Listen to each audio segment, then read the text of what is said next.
After a routine lecture, a quiet walk across campus turned into a conversation I never expected, one that stayed with me far longer than the class itself. What he said changed the way I see teaching, listening, and myself. Before we begin, I'd love to know where you're watching from. Tell me your city or state in the comments so we can say hello to one another. And if you enjoy thoughtful, real-life stories like this, please consider subscribing to the channel and liking the video. It truly helps keep these stories going. Thank you for being here with me. The lecture hall was nearly empty when I gathered my notes. Chairs creaked softly as the last few students shuffled out, their voices fading into the hallway. I remember thinking how the afternoon light always made that room feel gentler, as if the sun itself was trying to soften the edges of a long academic day. I had been teaching for more than 20 years by then, long enough to know the rhythm of endings. Students pack up, nod politely, and leave. I stay behind with my thoughts. As I stepped outside, the air surprised me. Early autumn had arrived quietly, bringing with it a coolness that made me pull my cardigan closer. The campus path stretched ahead, lined with old oak trees just beginning to turn. I was halfway lost in my own reflections when I heard footsteps beside me. It was one of my students. I'll call him Daniel. He wasn't the loudest in class, nor the most confident. He sat near the window, always attentive, always thoughtful in a way that didn't demand attention. When he spoke, others listened. When he didn't, you could sense his mind was still working. "Professor," he said gently, matching his pace to mine. "May I walk with you for a moment?" I nodded. There was nothing unusual about that. Students often had questions, concerns about assignments, or worries about their futures. Still, something in his tone made me slow down. We walked in silence for a few steps. The sound of leaves under our shoes filled the space between us. Finally, he spoke again, not with a question, but with a statement. "I wanted to thank you," he said, "for the way you teach. It's different." I smiled, the practiced smile of someone who had heard many versions of gratitude over the years. But he continued, and that's when the walk changed. "You don't just explain things," he said. "You listen, and that matters more than you know." His words landed softly but firmly. I felt them settle somewhere deeper than compliments usually go. We passed the old library, its stone walls holding decades of quiet conversations.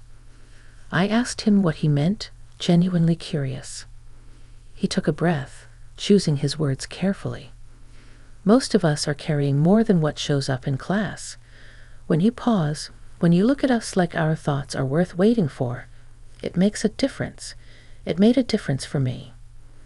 I realized then that this wasn't about grades or coursework. This was about being seen.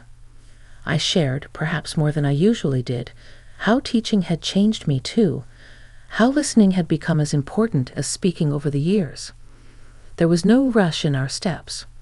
The campus seemed to give us space, as if understanding the importance of that moment. By the time we reached the parking lot, the sun was lower, casting long shadows. We stopped walking, both aware that something meaningful had passed between us. It wasn't dramatic. It wasn't loud, but it was honest. As we parted ways, I carried that conversation with me. Driving home, I reflected on how unexpected moments often teach us the most. Not about subjects or lessons, but about connection, respect, and the quiet power of honesty. And I knew this was only the beginning of something I needed to understand more deeply, both as a teacher and as a woman still discovering new parts of herself. The days that followed carried a different weight. Nothing outward had changed. My lectures continued, my routine stayed intact, and yet I found myself more alert to the quiet spaces between moments. I noticed how often I rushed through hallways, how rarely I allowed conversations to linger. That short walk with Daniel had unsettled something in me, not in an uncomfortable way, but in the way a thoughtful question stays with you long after it's been asked. I saw him again 2 days later during office hours. The door was open, as it usually was, and sunlight fell across the worn carpet, illuminating stacks of papers I had promised myself I'd organize. He stood there politely, waiting until I looked up. "I wasn't sure if you'd be available," he said. "I am," I replied, gesturing to the chair across from my desk. "Come in." He sat, hands folded, posture respectful. There was a pause, not awkward, just careful. I realized then that whatever he wanted to say mattered to him enough that he didn't want to waste it. "I've been thinking about our walk," he began. "I hope that's okay." "It is," I said honestly. "I have to." That seemed to encourage him. He spoke about his background, about being older than many of his classmates, about returning to school after years of working a job that paid the bills but never quite fit. As he spoke, I listened the way I always did, but this time I was more aware of my own presence in the room. I wasn't just an instructor. I was part of the conversation. "I didn't expect to feel this challenged," he said with a small laugh. "Not by the material, but by myself." I nodded. "That's often where the real work is." He smiled at that, and for a moment, the roles between us felt less rigid. Not blurred, but human. Two people reflecting on where life had taken them and where it might still go. After he left, I sat quietly, hands resting on the desk. I thought about my own journey. About how, somewhere between my 40s and 50s, I had started to measure time differently. Less by accomplishments, more by moments of meaning. Teaching had given me many of those moments, but I realized I had begun to take them for granted. Later that week, we crossed paths again, this time by chance. The campus was busier, voices overlapping, footsteps hurried. He fell into step beside me without hesitation. "I hope I'm not bothering you," he said. "You're not," I replied, and I meant it. We talked about small things at first. The weather, an upcoming lecture, a book he was reading. Then, almost without realizing it, the conversation turned deeper again. "I think," he said slowly, "that honesty is something we don't practice enough. We save it for the big moments, but it's the small ones that shape us." I looked at him, really looked, and saw not a student, but a person trying to understand himself. His words echoed thoughts I had never quite spoken aloud. "You're right," I said, "and honesty requires trust. That's not easy to give." We stopped near the edge of the quad. Students passed us, unaware. The leaves overhead rustled, and I felt a calm settle in. There was no tension in the way people imagine it. There was respect, clarity, and a shared understanding of boundaries that made the conversation safe. When we said goodbye that afternoon, I felt something shift again. Not toward him, but within myself. I was remembering why I had chosen this life of teaching. Not for authority or answers, but for moments like these, where listening became a kind of shared discovery. That evening, as I prepared the next lecture, I adjusted my notes. Not the content, but the space around it. I left room for pauses, for questions, for honesty. I didn't know where this path of reflection would lead, but I knew I was willing to walk it, step by thoughtful step. As the semester moved forward, I became more aware of how conversations ripple outward. One honest exchange opens the door to another, and soon you find yourself standing in a place that feels both familiar and newly revealed. I noticed it not only with Daniel, but with other students too. They lingered a little longer after class. They asked questions that weren't on the syllabus. They spoke about their lives with a sincerity that told me they felt safe enough to do so. Daniel and I settled into a rhythm that felt natural. Sometimes he stopped by during office hours. Sometimes we exchanged a few words after class. Nothing was forced. Nothing crossed lines. Yet each interaction carried a depth that made me more present than I'd been in years. I found myself preparing for lectures with a renewed sense of purpose, reminding myself that every room is filled with unseen stories. One afternoon, after a particularly long lecture, the sky turned gray without warning. Rain tapped against the windows, soft at first, then steady. Students rushed out, eager to avoid getting soaked. Daniel waited until the room was nearly empty before approaching me. "Would you mind if I asked something a little personal?" he said, careful, respectful. I considered for a moment. Teaching had taught me the value of discernment. "You can ask," I said, "and I'll answer if it feels appropriate." He nodded. "How do you stay open to people after so many years? I imagine it would be easier to close yourself off." The question caught me off guard. I leaned against the desk, listening to the rain. "It would be easier," I admitted, "but it would also be lonelier. Openness is a choice I make again and again, even when it costs energy." He seemed to absorb that. "I hope I can learn that," he said, "not just here, but in life." I smiled, feeling the quiet satisfaction that comes when words land where they're needed. In that moment, I realized that teaching isn't about shaping others as much as it is about walking alongside them for a short while. Later, as I walked to my car alone, rain misting my face, I reflected on my own openness. Somewhere along the way, I had learned to protect myself by staying busy, by staying professional. There was nothing wrong with that, but I saw now that protection can sometimes turn into distance.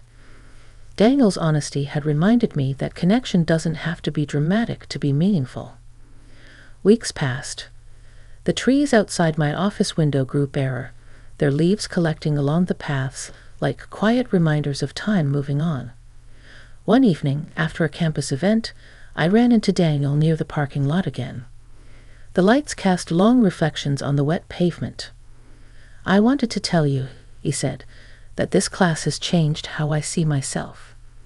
Not because of what I've learned, but because of how I've learned it." I felt a lump in my throat, unexpected and humbling. "That means more than you know," I said. We stood there for a moment, not speaking, simply acknowledging the weight of shared growth. I drove home that night thinking about how life offers us mirrors in the most unexpected forms. Sometimes they appear as quiet students walking beside us, brave enough to speak honestly, reminding us of who we are and who we still can be.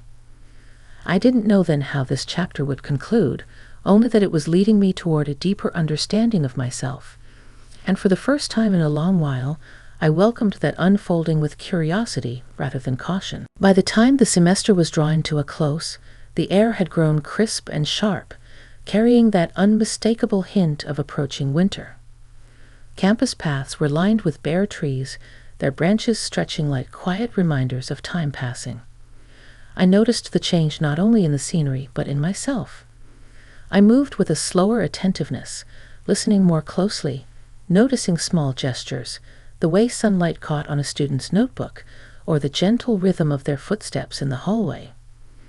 Daniel found me after the final lecture, when most students had already left or were rushing off toward their next commitments. He looked different somehow, not in appearance, but in presence. There was a steadiness to him now, a quiet confidence that hadn't been there when the semester began. "I wanted to thank you again," he said, his voice soft but certain, "for walking with me and for listening. It really helped me understand myself better." I felt a warmth in my chest that was hard to describe. It wasn't pride in the usual sense, nor was it surprise. It was the satisfaction of witnessing growth, of being trusted enough to share space and honesty with someone navigating their own path. "I think you've done most of the work yourself," I said. "I just helped you notice it." He smiled, a small, reflective smile. "Still, I couldn't have done it without someone actually listening. Most people talk, but you—" He paused, choosing his words. "You make room for silence, for thought. That's rare." We walked slowly toward the edge of the quad, the lamps casting long, gentle pools of light across the pavement. I realized then that our conversations had become more than just teacher and student. They were exchanges of human experience, mutual respect forming the quiet backbone of each word spoken. "I've learned a lot from this class," he continued, "but even more from you, about honesty, patience, and noticing things that matter. About noticing myself." I felt a lump in my throat, a reminder that some moments demand recognition rather than reflection. "Thank you," I said simply. "That means a great deal to me." We stood for a moment in companionable silence, watching leaves swirl along the sidewalk. There was no need to rush. No need for grand gestures. The connection we had formed didn't require dramatics. It was quiet, steady, and deeply human. Finally, he turned to leave. "I'll see you next semester," he said, and it wasn't just a formality. It was a promise, a reflection of the bond we had nurtured over weeks of conversations, walks, and shared honesty. Driving home that evening, I reflected on the journey of the semester. I realized that teaching is not simply about transferring knowledge, but about creating spaces where people feel seen, heard, and valued. It's about noticing the small moments, the pauses, the honesty that surfaces when someone trusts you enough to speak it aloud.